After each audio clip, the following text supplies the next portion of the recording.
नारायण नारायण। आज हम पढ़ रहे हैं प्रभु की निवास स्थली भक्तों का हृदय। स्वामी सखा पितु मातु गुर जिनके तुम सब तात। पंचम प्रवचन। श्री राम शरणम मम। स्वामी सखा पितु मातु गुर जिनके सब तुम तात। मन मंदिर तिनके बसहूँ सिय सहित दो भ्रात। इस दोहे में भगवान से संबंध की बात कही गई है। यद्यपि ज्ञान में भगवान का स्वरूप क्या है, भगवान का तत्व क्या है, इसे सर्वाधिक महत्व दिया जाता है, पर भक्त केवल उन्हें जानना ही नहीं चाहता। क्योंकि जैसे आप अनेक व्यक्तियों को जानते हो, किसी को सुनकर जानते हो, किसी को पढ़कर जानते हो, वैसे जानने का अपना एक आनंद तो होता है, पर जिसे हम जानते हैं उसे हम पहचान भी लें, यह कोई आवश्यक नहीं है। पहचान का अर्थ क्या हुआ? पहचान का अर्थ है कि दोनों ने एक दूसरे को जान लिया। इसका तात्पर्य है कि पहले जानना और फिर पहचानना। पहचानने का भी एक बड़ा आनंद है। पहचान में घनिष्ठता हो सकती है, पर इससे भी ज्यादा महत्व इस बात का है कि जिससे हमारा परिचय है उससे हमारा कोई संबंध है कि नहीं। यदि ऐसा हो जाए तब तो फिर कहना ही क्या है। श्रीमद् भगवद गीता तथा रामचरितमानस दोनों में ही इन पद्धतियों का वर्णन है। गोस्वामी जी विनय पत्रिका में यह कहते हैं कि जब तक अंतःकरण शुद्ध नहीं होगा तब तक भगवत तत्व का बोध नहीं होगा। इस शुद्धि के लिए क्या करना चाहिए, इसका उपाय बताते हुए कहा कि रघुपति भगति बारि छालित चित बिनु प्रयास ही सूझई। भगवान की मंगलमय भक्ति का जो दिव्य जल है, उससे जब अंतःकरण शुद्ध होता है तो इसका परिणाम यह होता है कि बिना प्रयास के ही वह ईश्वर दिखाई देने लगता है, उसका बोध होने लगता है। रघुपति भगति बारी छलित चित बिनु प्रयास ही सूझई। तुलसीदास कह चिद बिलास जग बूझत बूझत बूझई। भौतिक विज्ञान की मान्यता है कि यह सृष्टि जड़ का विकास है, पर भक्त व दार्शनिकों की यह धारणा है कि यह सृष्टि जड़ का विकास न होकर चैतन्य का विलास है। क्योंकि यदि प्रकृति के मूल में जड़ है तो वह जड़ का विकास है, पर यदि मूल में चैतन्य ईश्वर ही है तब तो वह चैतन्य का विलास है। इस प्रकार अभिप्राय है कि भक्ति के अभाव में प्रकृति जड़ का ही एक रूप दिखाई देता है, किंतु जब हमारे अंतःकरण में भक्ति का उदय होता है तो हमें यह स्पष्ट दृष्टिगोचर होने लगता है कि इस जड़ दिखाई देने वाली प्रकृति और पदार्थों के पीछे भी चैतन्य तत्व विद्यमान है। भगवान कृष्ण ने गीता में कहा कि जब कोई व्यक्ति मुझे तत्वतः जान लेता है तो उसके पश्चात वह मुझ में प्रविष्ट होता है। भक्तया याम अभिजानाति यावन्यश्चास्मि तत्वतः ततो माम तत्वतो ज्ञात्वा विशते तदनंतरम। रामचरितमानस में भी ठीक यही बात कही गई। यहाँ पर राम को जाना कैसे जाएगा, इसका उपाय बताते हुए कहा गया, राम कृपा बिनु सुनु खगराई जानि न जाई राम प्रभुताई। जब राम कृपा कर दें तभी हम उनकी प्रभुता को, महिमा को जान सकते हैं। पूछा गया तो क्या जान लेना ही अंतिम फल है? बोले कि जान लेने के बाद भी प्रीति की आवश्यकता है, विश्वास की आवश्यकता है। राम कृपा बिनु सुनु खगराई जानि न जाई राम प्रभुताई। जाने बिनु न होई परतीति बिनु परतीति होई नहीं प्रीति। प्रीति बिना नहीं भगति दृढ़ाई जिमि खगपति जल कई चिकनाई। इस प्रकार जानना, पहचानना और फिर संबंध, ये तीन क्रम हैं। इनका संकेत श्री रामचरितमानस में बड़े सुंदर रूप में दिया गया है। धनुर्भंग के पश्चात महाराज श्री जनक का पत्र लेकर दूत श्री अवध में आए। महाराज श्री दशरथ के हाथ में वह पत्र दिया गया। वे बहुत देर तक उसे एक बार नहीं अनेक बार पढ़ते हैं। पढ़ने के बाद फिर उन्होंने प्रश्न करना प्रारंभ किया। यदि ध्यान से पढ़ें तो उन प्रश्नों की शब्दावली बड़ी विचित्र सी लगती है। उन्होंने कहा, भैया कहू कुशल दऊ बारे। भैया यह बताओ कि हमारे दोनों पुत्र कुशल से तो हैं।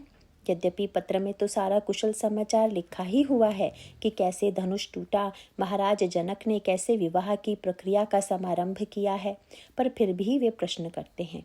वैसे प्रेमियों की यह बड़ी अनोखी रीति है, क्योंकि कोई व्यक्ति अगर किसी एक बात की बार बार आवृत्ति करे तो उसे पुनरावृत्ति दोष के रूप में देखा जाता है।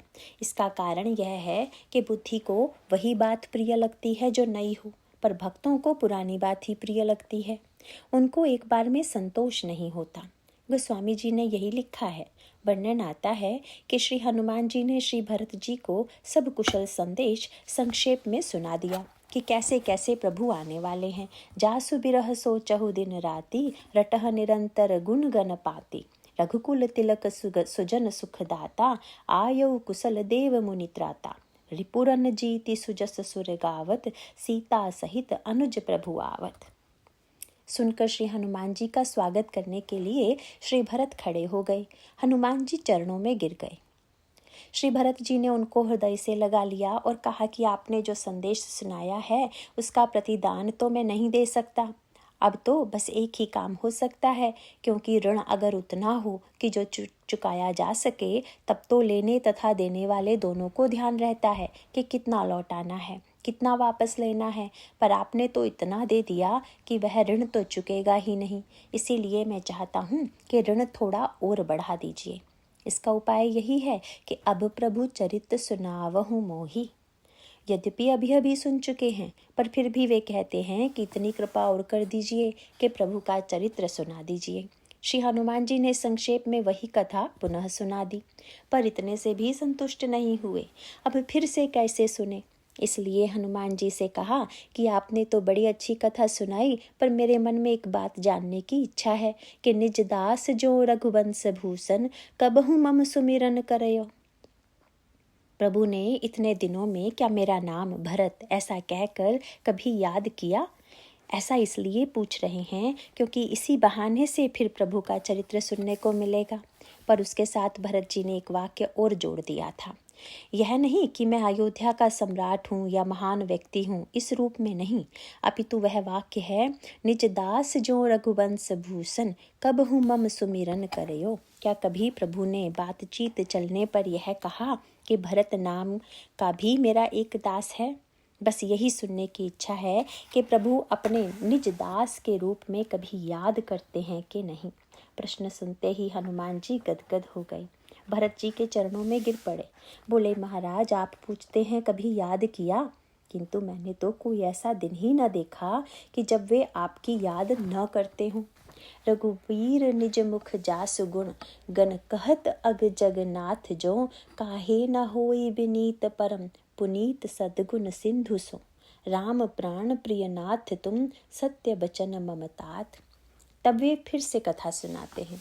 आगे चलकर राम राज्य हो जाने पर भगवान श्री राम जब विश्राम के क्षण में होते हैं तो श्री भरत जी, श्री शत्रुघ्न जी और श्री हनुमान जी कहते हैं कि थोड़ी देर के लिए आप वाटिका में चलें, वहाँ कुछ बातें आपसे पूछनी हैं। वहाँ ले जाकर क्या करते हैं तो लिखा हुआ है कि भरत शत्रुघ्न दूनौ भाई, सहित पवन सुत उपवन जाई, बूझहि बैठी राम गुण गाहा। यद्यपि सुनकर बड़े सुखी हो गए, पर कथा समाप्त होने पर प्रार्थना करते हैं कि फिर से एक बार सुना दीजिए। पूरी तरह से समझ में नहीं आया, इस प्रकार बार बार सुनते हैं। यही भक्ति का रस है। इसमें किसी तरह से संतोष होता ही नहीं। इसीलिए रामायण में लिखा हुआ है कि जो सुनकर कहते हैं कि तृप्ति हो गई, वे रसिक नहीं हैं। रामचरित जे सुनत अघाही, रस विशेष जाना तिन नाही। गोस्वामी जी महाराज श्री दशरथ की स्थिति का वर्णन करते हुए कहते हैं कि राम लखन उर कर बर चीठी, रही गए कहत न खाटी मीठी। वे बार बार पढ़ रहे हैं, किंतु पढ़ने के बाद भी संतोष नहीं होता। पूछते हैं, हमारे दोनों पुत्र कुशल पूर्वक तो हैं? इसका अर्थ है कि पढ़ तो लिया, पर जरा सुन भी तो लें। सुनकर दूतों ने उत्तर नहीं दिया, केवल मुस्कुराए। उनका अभिप्राय था कि आपके प्रश्न में इतना रस है कि पहले हम उसका आनंद तो ले लें, उत्तर बाद में देंगे। दूतों को मौन देख पुनः कहने लगे, अच्छा यह बताइए कि आप लोग केवल पत्र लेकर ही चले आए या आपने उनको देखा भी? क्योंकि हो सकता है आपको पत्र दे दिया गया हो और आप लेकर चले आए हों। दूत फिर भी बोले नहीं, पर थोड़ा मुस्कुराए। महाराज को लगा शायद इनको बुरा लग रहा होगा कि मैं इन पर इतना संदेह कर रहा हूँ कि इन्होंने देखा है या नहीं। ऐसा सोचकर उन्होंने एक वाक्य और जोड़ दिया, अच्छा अगर देखा तो फिर अपनी आँखों से देखा कि नहीं? अब तो सीमा हो गई। पहले देखने में संदेह था, अब अपनी आँखों से देखा कि नहीं यह पूछ रहे हैं। फिर भी नहीं बोले तो पूछ दिया कि अपनी आँखों से देखा तो फिर भली प्रकार से देखा कि नहीं। आप तुलसीदास जी की शब्दावली को पढ़ेंगे तो वहाँ बड़ी विलक्षणता पाएंगे। वे यही कहते हैं, भैया कहऊ कुशल दो बारे, तुमनी के निज नयन निहारे। देखना, अपनी आँखों से देखना और अच्छी तरह से देखना। गीतावली रामायण में आता है कि एक सखी दूसरी से कहती है कि श्री राम यदि इस समय आ जाते तो मैं भी देख लेती। तुमने जो उस दिन उन्हें बड़े ध्यान से देखा था और देखती ही रह गई थी। किंतु वह सखी कहती है, हाँ देखा तो था, पर नीकई कई मन विलोकन पाए। मैं अच्छी प्रकार से, नीके प्रकार से नहीं देख पाई। किंतु भाई वह कौन सा देखना है जिसे नीके शब्द के द्वारा व्यक्त किया गया। दशरथ जी का प्रश्न सुनकर लगता है कि क्या यह संगत प्रश्न है, पर भक्ति रस की दृष्टि से इससे बढ़िया प्रश्न नहीं हो सकता। भगवान को आप वक्ता की आंख से भी देख सकते हैं, चित्रकार की आंख से भी देख सकते हैं, शिल्पकार की आंख से भी देख सकते हैं, पर अपनी आंख से देखना सर्वथा अलग दर्शन है। जनकपुर में श्री सीता जी की सखी जो भगवान राम का दर्शन करके आई थी, उससे सखियां पूछती हैं कि तुमने ऐसा क्या देखा कि इतनी मग्न हो। तब उसने वर्णन प्रारंभ कर दिया। देखन बाग कुंवर दुई आए, बय किशोर सब भांति सुहाए। वाटिका में दो राजकुमार आए हैं, जिनमें एक का रंग श्याम है और दूसरे का गोरा है। उसके पश्चात उसने सुनाना बंद कर दिया। सखियों ने कहा, आगे भी तो सुनाओ। किंतु उसका तात्पर्य है कि मैंने जो देखा उसका वर्णन किया है, अब तुम लोग सुनती ही रहोगी या चलकर अपनी आँखों से भी देखोगी। इसीलिए सुनने की बात बंद करके कह दिया, गिरा अनयन नयन बिनु बानी, सुनि हर्षि सब सखी सयानी, सिय ही अति उत्कंठा जानी। वस्तुतः भक्त लोग अपनी आँखों से देखते हैं। नीके शब्द गीतावली, रामायण और रामचरितमानस में केंद्रगत शब्द है, जिसमें न जाने कितना रहस्य आपको दिखाई देगा। इतने प्रश्न के बाद भी दूत नहीं बोल रहे हैं। उन्हें लगता है अभी न जाने कितने प्रश्न बाकी हों, इसीलिए पहले प्रश्न ही पूरे हो जाएं। उसके पश्चात महाराज श्री दशरथ ने कहा कि अगर आपने न देखा हो तो हम थोड़ा सा उनका परिचय दे देते हैं, और वह परिचय है कि श्यामल गौर। मेरे एक पुत्र का रंग श्याम वर्ण का है तथा दूसरे का रंग गोरा है, और धरे धनुभा था। उनके हाथ में धनुष और बाण हैं। दूत चुप हैं, किंतु दशरथ जी को लगा, अरे वहाँ न जाने कितने श्याम गोर वर्ण वाले होंगे। अतः कहने लगे कि यद्यपि मेरे पुत्रों में तो कोई विशेषता नहीं है, लेकिन वे जिनके साथ हैं वे अद्वितीय हैं। वह किशोर कौशिक मुनि साथा। वे महामुनि विश्वामित्र के साथ हैं। विश्वामित्र जी को तो आप लोगों ने जरूर प्रणाम किया होगा। दूत तो बोल ही नहीं रहे हैं, वे तो मानो प्रेम रस में निमग्न हो रहे हैं। तब महाराज श्री दशरथ उनसे कहते हैं कि केवल देखने की बात नहीं, अच्छी तरह से देखने की भी बात नहीं, यह बताइए कि आपका उनसे परिचय हुआ कि नहीं। बस मूल बात वही कि जानने के बाद पहचान हुई या नहीं। इसीलिए पहचान हो तुम। यदि आप कहेंगे कि देखा है, अपनी आँखों से देखा है, भली प्रकार से देखा है और पहचानते भी हैं, पर हम ऐसे नहीं मानेंगे तो फिर कैसे मानेंगे। उन्होंने कहा, बस एक ही कसौटी है, पहचान हो तुम कहो स्वभाव। बस यह बताओ कि उनका स्वभाव कैसा है, तब तो हम मानेंगे कि पहचान हुई है, अन्यथा नहीं। ये जो प्रश्न महाराज श्री दशरथ ने किए, श्री हनुमान जी के चरित्र में उनकी सार्थकता है। किस प्रकार से भगवान को देखा जाता है, अपनी आँखों से देखा जाता है, नीकी प्रकार देखा जाता है, किस प्रकार से पहचान होती है और पहचान होने से उसका स्वभाव पता चलता है। इसका अभिप्राय है कि जब आप दूर से किसी के विषय में सुनते हैं तो उसके प्रभाव का परिचय आपको प्राप्त होता है। जब आप निकट चले जाते हैं तो उसका स्वभाव कैसा है, इसका ज्ञान होता है। हनुमान जी के चरित्र में इस क्रम को आप पूरी तरह से पाएंगे। भगवान को देखना सरल है क्या? इसका उत्तर है कि यदि ऐसा होता तो सुग्रीव ने भी तो भगवान राम को देखा था, किंतु उन्हें तो यही लगा था कि ये राजकुमार बाली के द्वारा मुझे मारने के लिए भेजे गए हैं। इसका अर्थ यह है कि भगवान को देखने के लिए जो दृष्टि चाहिए वह सुग्रीव के पास नहीं है। सुग्रीव सूर्य पुत्र हैं, अर्थात सूर्य की प्रकाशमयी दृष्टि से भी ईश्वर नहीं दिखाई देता। तब वर्णन आता है कि अंत में हनुमान जी उन्हें देखते हैं, किंतु उनके देखने में भी एक क्रम है। हनुमान जी ने पहले उन्हें देखा, फिर और अच्छी तरह से देखा, उसके पश्चात पूरी तरह गहराई से देखा, तब प्रश्न किया।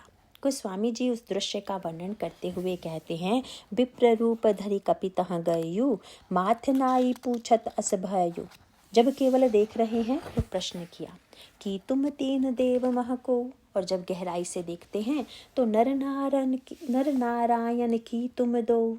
फिर हनुमान जी ने और भली प्रकार गहरी दृष्टि से देखा, तब विचार आया, जग कारण तारण भव भंजन धरणी भार, की तुम अखिल भुवनपति लीन मनुज अवतार।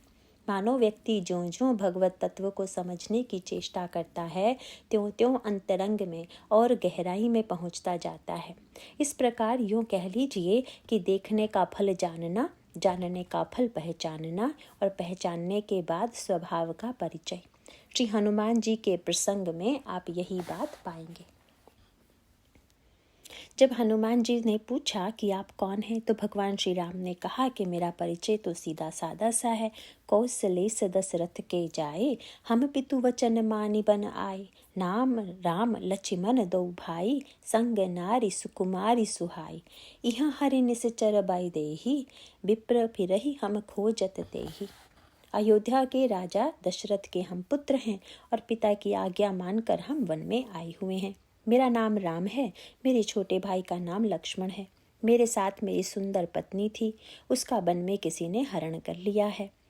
हे ब्राह्मण देवता, मैं उन्हीं को चारों ओर खोजता हुआ फिर रहा हूँ।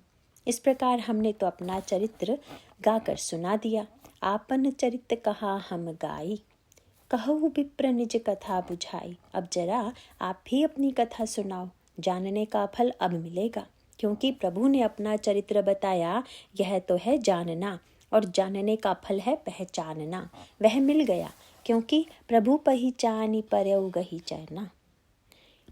वहाँ पंक्ति थी, पहिचानहु तुम कहु सुभाव। अब यहाँ श्री हनुमान जी चरणों में गिर पड़े और चरणों को कसकर पकड़ लिया। उस स्थिति को देखकर भगवान शंकर कह उठते हैं, सो सुख उमा जाहि नहीं बरना, पुलकित तन मुख आय न बचना। देखत रुचिर बेस कई रचना। हनुमान जी अब देख भी रहे हैं। वस्तुतः भक्तों का देखना तो समाप्त ही नहीं होता है। फिर अंत में प्रभु की स्तुति करते हैं, पुनिधि रजुधरि अस्तुति कीन्ही। यही क्रम आगे बढ़ता जा रहा है। वैसे वहाँ पर कहा गया था कि भगवान को देखना और पहचानना ही सब कुछ नहीं है, अपितु उनसे एक अपनापन, एक नाता जोड़ना, यही भक्त की अभिलाषा है। अयोध्यावासी यही तो कहते हैं कि हमारे राजा तो श्री राम हैं, किंतु सुनने वाले ने जब कहा कि वे तो सारे विश्व के राजा हैं, सारे ब्रह्मांड के राजा हैं, तो अयोध्यावासियों ने एक शब्द और जोड़ दिया। उन्होंने कहा कि हम सम पुण्य पुंज जग थोरे, जिन हई राम जानत करी मोरे। भगवान राम हमें अपने के रूप में देखते हैं। ज्ञानी के रूप में श्री हनुमान जी की कितनी पैनी दृष्टि है कि उन्होंने भगवान को पहचान लिया। पर उससे भी बड़ी बात है कि जब भगवान ने अपना परिचय दिया तो पहचान ही नहीं लिया, अपितु गोस्वामी जी ने लिखा है कि हर्ष हृदय निज नाथ ही चीन्ही। ये मेरे स्वामी हैं, निज नाथ हैं, ऐसे निजत्व की अनुभूति हुई। इसके पश्चात जो संवाद है उसमें वही क्रम है, पहले देखना और फिर पहचानना, और अंत में पहचान का जो फल होना चाहिए उसका लाभ श्री हनुमान जी ने लिया। भगवान श्री राम ने जो परिचय दिया वह तो बड़ा अटपटा था। प्रभु ने परिचय देते हुए न तो यह स्वीकार किया कि मैं नर नारायण हूँ, और न ही यह स्वीकार किया कि मैं तीनों देवताओं में से कोई हूँ। यह भी स्वीकार नहीं किया कि मैं जगतपति हूँ, बल्कि ऐसा लगता है कि प्रभु तो श्री हनुमान जी की सारी बातों को काटने पर ही तुले हुए थे। हनुमान जी ने कह दिया था कि आप जग कारण हैं, तो प्रभु ने परिचय देते हुए कहा कि मैं जग कारण नहीं हूँ, मैं तो महाराज दशरथ का कारण हूँ। कौशलेश दशरथ के जाए। हनुमान जी ने कह दिया था कि तुम अखिल भुवनपति, क्या आप भुवनपति हैं? प्रभु मुस्कुराने लगे।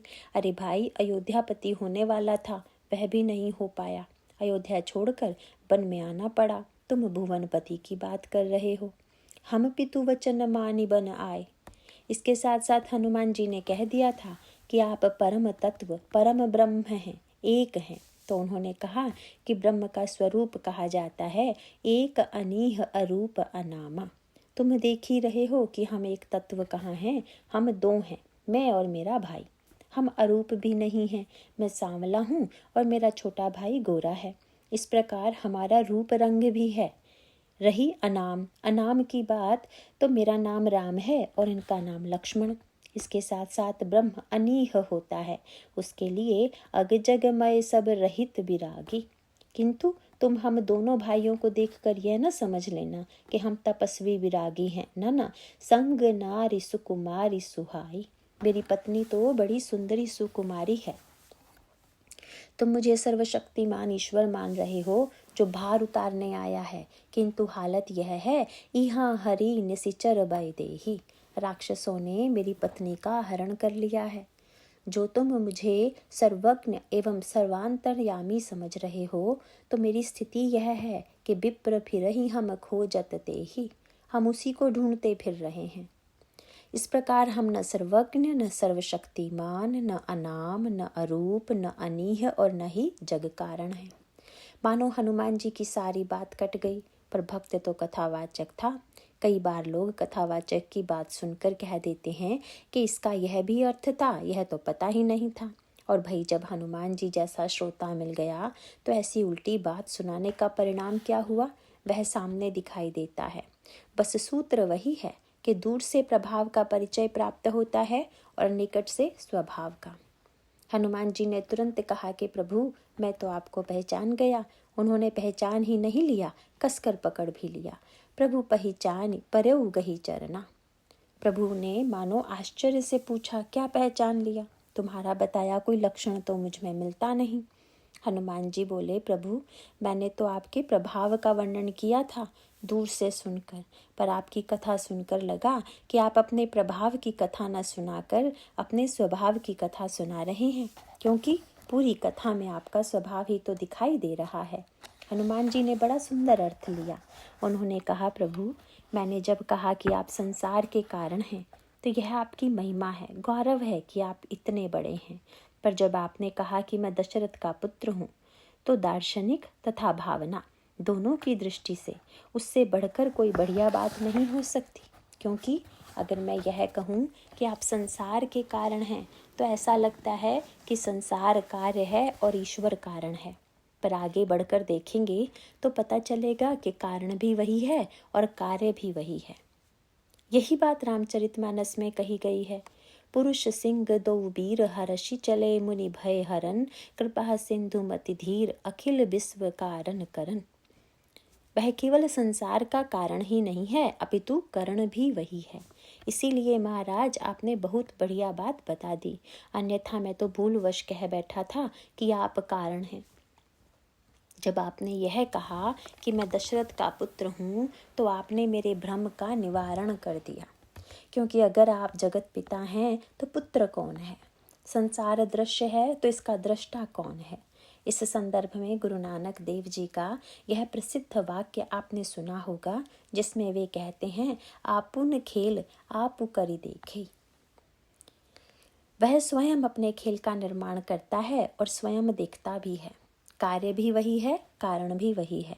यह तो केवल कार्य से आसक्ति हटाने के लिए उसे कारण के रूप में प्रतिपादन करते हैं, पर बाद में पता चलता है कि सब वही है। पहले बताया जाता है कि भगवान सर्व उरालय हैं, सबके हृदय में हैं। हृदय अर्थात चेतन में भगवान हैं। और जब इतना समझ में आ जाए तो फिर कहेंगे कि भगवान सर्वगत हैं, जड़ चेतन सब में हैं। रामायण में भी यह कहा गया कि आप ही सर्व हैं, सर्व सर्वगत सर्व उरालय। जो दृश्य है, दृष्टा है, कार्य है, कारण है, यह सब आप ही हैं। हनुमान जी ने कहा, प्रभु आपकी उदारता का कैसा सुंदर परिचय मिल गया। संसार में जब कोई बड़ा व्यक्ति नाता जोड़ता है तो यह ध्यान रखता है कि उसका गौरव बना रहे, पर जब आपने यह कह दिया कि मैं महाराज दशरथ का बेटा हूँ, तो मैं जान गया कि आप कितने उदार हैं, कि जगत पिता होकर भी आपने पुत्र बनने में संकोच का अनुभव नहीं किया। इतना ही नहीं, आज तक शास्त्रों में पढ़कर मैंने यह जाना था कि ईश्वर की आज्ञा का कोई उल्लंघन नहीं कर सकता। राम रजाई मेट मन माही, देखा सुना कतहु को नाही। उसकी आज्ञा को कौन मिटा सकता है। पर जब आपने यह कहा कि पिता की आज्ञा का पालन करने के लिए मैं वन में आ गया हूँ, तो आपकी करुणा का परिचय मिल गया। क्योंकि जीव आपकी आज्ञा का पालन करे, यह तो शास्त्रों ने कहा है। पर आपका स्वभाव कितना कोमल है कि आप आज्ञा देते नहीं, आज्ञा मांगते हैं। जब बन जाने जैसी कष्टदायक आज्ञा को भी आपने बड़ी सरलता से स्वीकार कर लिया, तो पता चल गया कि आपका स्वभाव कितना कोमल है। जब आपने यह कह दिया कि मेरा नाम राम है, इसका नाम लक्ष्मण है, तो उसमें भी आपके स्वभाव की कोमलता ही है। क्योंकि ईश्वर का तो न नाम होता है और न रूप, पर आप नाम और रूप लेकर आए। इसका अभिप्राय है कि आपको लगा अव्यक्ताहिर गतिर दुखम देह वाप्यते। जो देहधारी है वे मुझको देह रहित रूप में समझ नहीं पाएंगे। इसीलिए आप अरूप होते हुए भी करुणा करके दो रूप बनाकर आ गए। बिना नाम का होते हुए भी जीव को आश्रय देने के लिए कितने सुंदर दो नाम बता दिए। जब आपने कहा कि मेरी प्रिया खो गई हैं, मैं उनको खोज रहा हूँ, यह सुनकर तो मैं धन्य हो गया। क्योंकि सारे शास्त्रों और मुनियों ने यह कहा कि ईश्वर को खोजो, ईश्वर को खोजो। पर आज पता चला कि अब जीव को खोजने की कोई आवश्यकता नहीं है। आप ही खोजने के लिए निकल पड़े हैं। इसीलिए हनुमान जी प्रभु के स्वभाव का लाभ लेना प्रारंभ किया। वस्तुतः प्रभु का कोई स्वभाव जान ले तो फिर उनकी करुणा का परिचय मिल जाता है। हनुमान जी ने वही जान लिया। भगवान राम ने जब कहा कि ब्राह्मण देवता, हमने अपना चरित्र गाकर सुना दिया, अब आप अपनी कथा सुनाओ, तो हनुमान जी ने प्रारंभ में प्रेम भरा उपालंभ उल्लाहना देते हुए कहा, प्रभु आपने जो यह प्रश्न किया वह ठीक नहीं है। आश्चर्य होता है, इतनी बड़ी धृष्टता कोई ईश्वर से करे, कहे कि आपके द्वारा पूछा गया प्रश्न सही नहीं है। किंतु हनुमान जी महाराज तो बोलने में बड़े सजग हैं। उन्होंने यह नहीं कहा कि आपने पूछकर अन्याय कर दिया, अपितु उन्होंने शब्द बड़ा सुंदर चुन कर कहा, मोर नियाऊं मैं पूछा साई। मैंने जो पूछा कि आप कौन हैं, यह मेरा पूछना न्याय संगत है प्रभु। उन्होंने यह नहीं कहा कि आपका पूछना अन्याय है। पर आप सोचिए, जब दोनों में एक का पूछना न्याय है, तो दूसरे का पूछना तुम पूछहु कस कर नर की नाई। आप कैसे पूछ रहे हैं? पूछने के साथ आप मेरा परिचय पाना चाहते हैं तो सुनिए। यद्यपि पवन पुत्र का परिचय तो बड़ा अद्भुत है। वे भगवान शंकर के अवतार हैं। जन्म लेते ही उन्होंने सूर्य को मुख में धारण कर लिया था। किंतु हनुमान जी ने अपना परिचय गिन गिन कर ऐसा सुनाया, एक मैं मंद मोह बस कुटिल हृदय अज्ञान। मैं मंद हूँ, मोह बस हूँ, कुटिल हृदय हूँ और अज्ञानी हूँ। यदि किसी व्यक्ति को कई दुख हों तो पूछा जा सकता है कि इनमें से सबसे ज़्यादा दुख तुम्हें किस बात का है। प्रभु ने पूछ दिया, हनुमान तुम्हें सबसे ज़्यादा दुख किस बात का है? मंद होने का, या मोह बस कुटिल हृदय, या फिर अज्ञानी होने का? हनुमान जी ने कहा कि इनमें से किसी का कोई दुख नहीं है, लेकिन सबसे बड़ा दुख मुझे आपने दे दिया, क्योंकि आपने जो यह पूछ दिया कि ब्राह्मण देवता तुम कौन हो, इस प्रश्न से मुझे सबसे ज्यादा दुख हो गया। एक मैं मंद मोह बस कुटिल हृदय अज्ञान, पुनि प्रभु मोहि बिसारे हूँ दीन बंधु भगवान। दीन बंधु, आपने मेरा विस्मरण कर दिया। हनुमान जी का अभिप्राय था कि संसार में संबंध जोड़ने के लिए विशिष्टता चाहिए, किंतु आप तो दीन बंधु हैं। दीन बंधु के लिए यह पूछना कि तुम कौन हो, क्या न्याय संगत है? प्रभु पूछ सकते थे, तुम तो बड़े विद्वान हो, तुम कैसे भ्रम में पड़ सकते थे, हम तुम्हारा भ्रम कैसे मान लें? किंतु हनुमान जी ने कह दिया, महाराज इसमें भी मेरा दोष नहीं है। मोर नियाऊ मैं पूछा साई, तुम पूछहु कस नर की नाई। तब माया बस फिरऊं भुलाना, ताते मैं नहीं प्रभु पहचाना। प्रभु आपकी माया के कारण मैं नहीं पहचान सका। भगवान कृष्ण गीता में कहते हैं, दैवी वेशा गुणमयी मम माया दुरत्यया। हनुमान जी ने भी ठीक यही कहा, नाथ जीव तब माया मोहा। प्रभु जीव तो आपकी माया से मुग्ध है, तब हनुमान जी चुन चुन कर अपनी मांग रखते हैं। हनुमान जी ने कहा, प्रभु मैं समझ गया कि आप अवतार लेकर क्यों आए हैं। यद्यपि आप तो सबसे ऊपर अपने लोक में बैठे हुए थे, किंतु जब आपने परिचय दिया कि मैं दशरथ का पुत्र हूँ, लक्ष्मण का बड़ा भाई हूँ, सीता जी का पति हूँ, तो मुझे ऐसा लगा कि आप संबंध जोड़ने के लिए ही निकले हुए हैं। इसीलिए बता रहे हैं कि कौन पिता है, कौन भाई है, कौन पत्नी है। किंतु अब जो रही सही कमी है वह हम पूरी कर देते हैं। जो नाते जुड़ने से रह गए हों, हम वे नाते जोड़कर उन्हें पूरा कर देते हैं। हनुमान जी ने कहा, महाराज 3 नाते तो आपने गिना दिए, किंतु आपने यह नहीं बताया कि आप किसके स्वामी हैं। आपके परिचय में यह कमी रह गई। वस्तुतः भक्त जब भगवान के स्वभाव को जान लेते हैं तो वे भगवान से ऐसी बात कह देते हैं जिसके कहने का साहस कोई दूसरा व्यक्ति नहीं कर सकता। भगवान राम ने तुलसीदास जी से पूछा कि तुमने मेरे चरित्र का वर्णन किया और मेरे अनंत गुणों में से तो सब लोग अलग अलग गुण ग्रहण करते हैं। शंकर जी ने मेरे तत्व ज्ञान को, गहराई को जाना, काकभुशुंडी जी ने मेरे गुण और महिमा को जाना, याज्ञवल्क्य ने हमारे कर्म विधान व नियम को जाना, पर यह बताओ कि तुमने मेरे चरित्र से क्या लिया।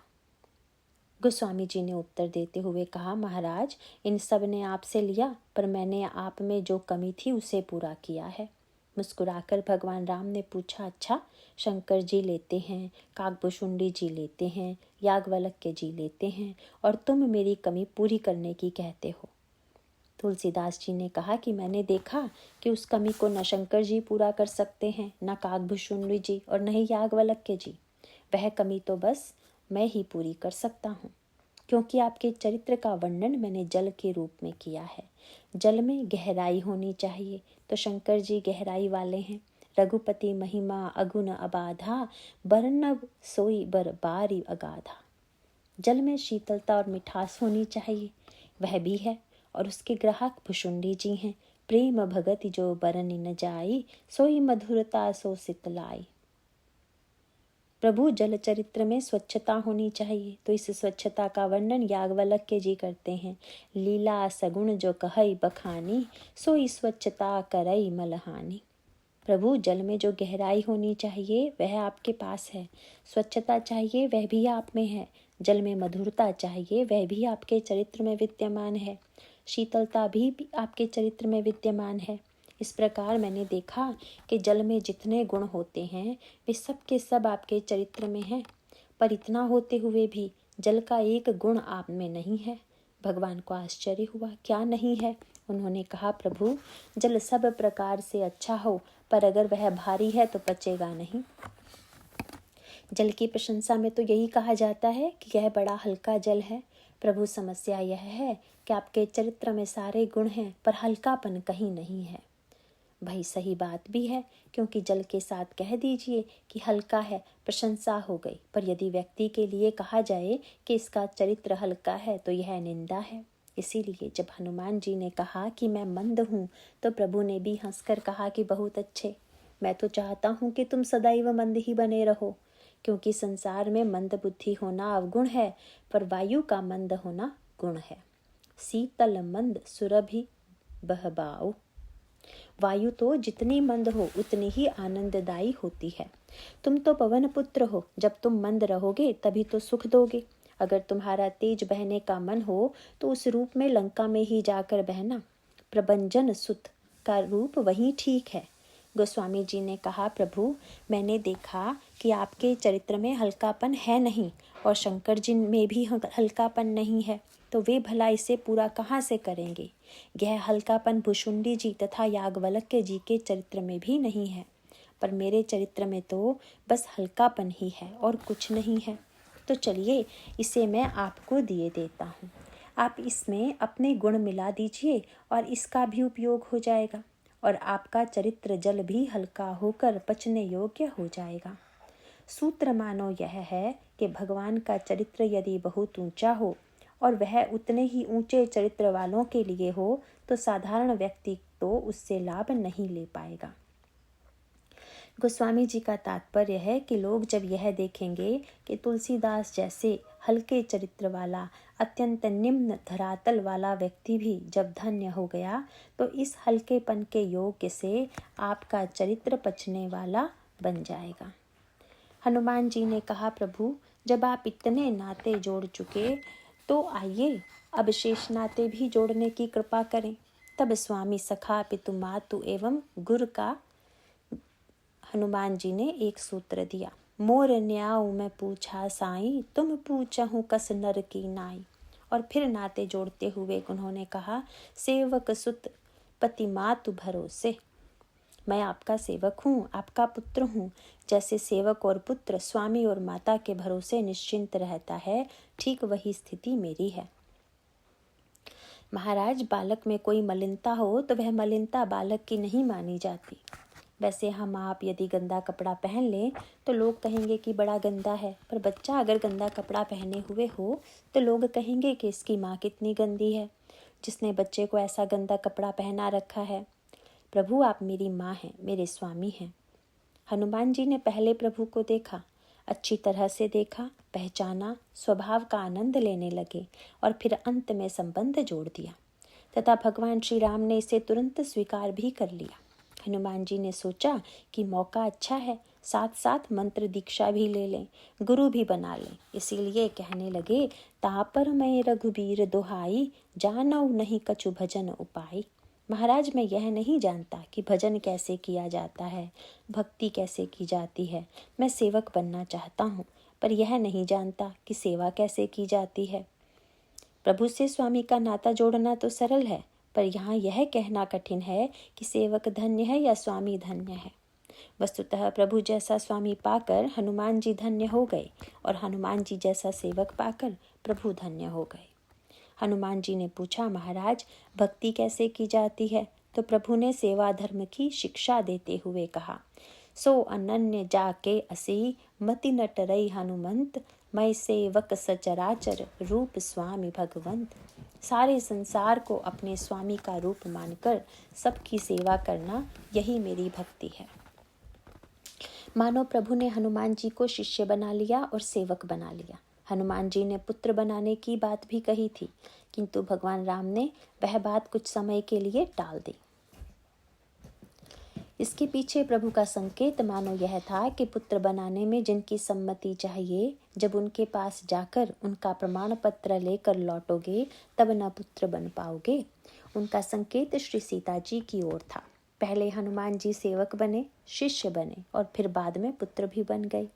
पर हनुमान जी की श्रेष्ठता यह है कि वे मात्र अपना ही संबंध नहीं जोड़ते, बल्कि दूसरों का भी संबंध प्रभु से जोड़ते हैं। और एक बार जब प्रभु ने संबंध मान लिया तो फिर संबंधों के विस्तार में उन्हें क्या आपत्ति हो सकती है। इसीलिए आगे चलकर वे प्रभु से कहते हैं, नाथ शैल पर कपिपति रही, सो सुग्रीव दास तव अहि। महाराज, पर्वत पर बंदरों के राजा रहते हैं, वे आपके दास हैं। यद्यपि सुग्रीव न तो राजा थे और न ही दास थे। उनका राज्य छिना हुआ था, पत्नी छिनी हुई थी, परिवार नहीं था, किंतु उन्हें हनुमान जी राजा बनाते हैं।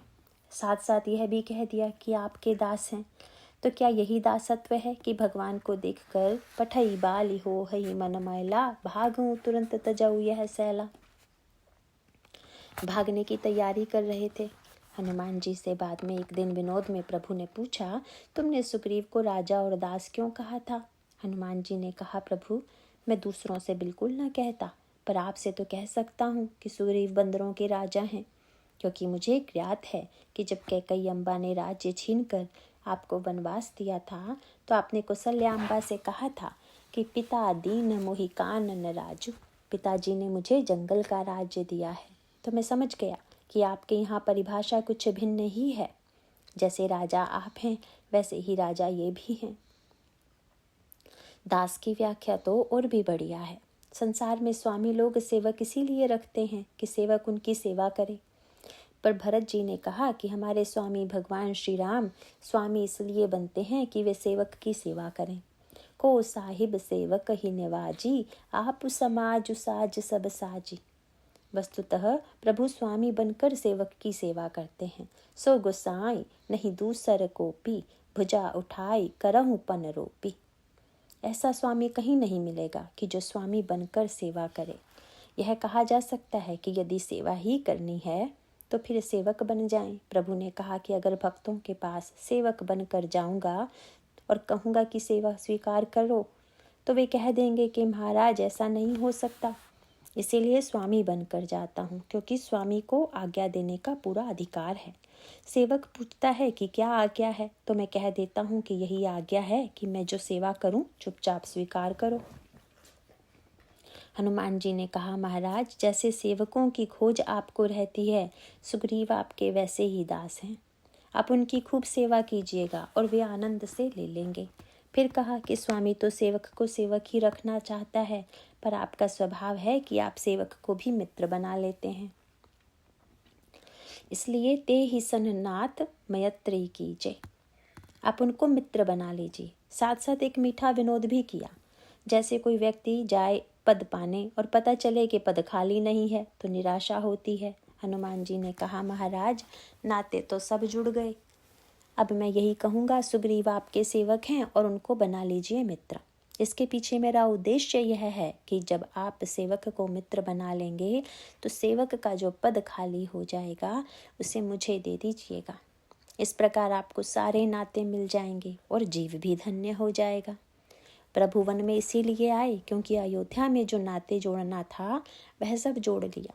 मिथिला में जो नाता जोड़ सकते थे जोड़ा, किंतु कोल किरात भील गीद शबरी तथा बंदर भालू इन सब से नाता जोड़ने के लिए ही प्रभु यह लंबी यात्रा कर रहे हैं। उन प्रभु से जो सभी नाते जोड़ लेगा उसके मन मंदिर में वे निवास करते हैं। महर्षि वाल्मीकि के शब्दों में, स्वामी सखा पितु मातु गुर जिनके सब तुम तात, मन मंदिर तिनके बसहु सिय सहित दो भ्रात। और हनुमान जी के हृदय में तो वे निवास करते ही हैं। नारायण नारायण।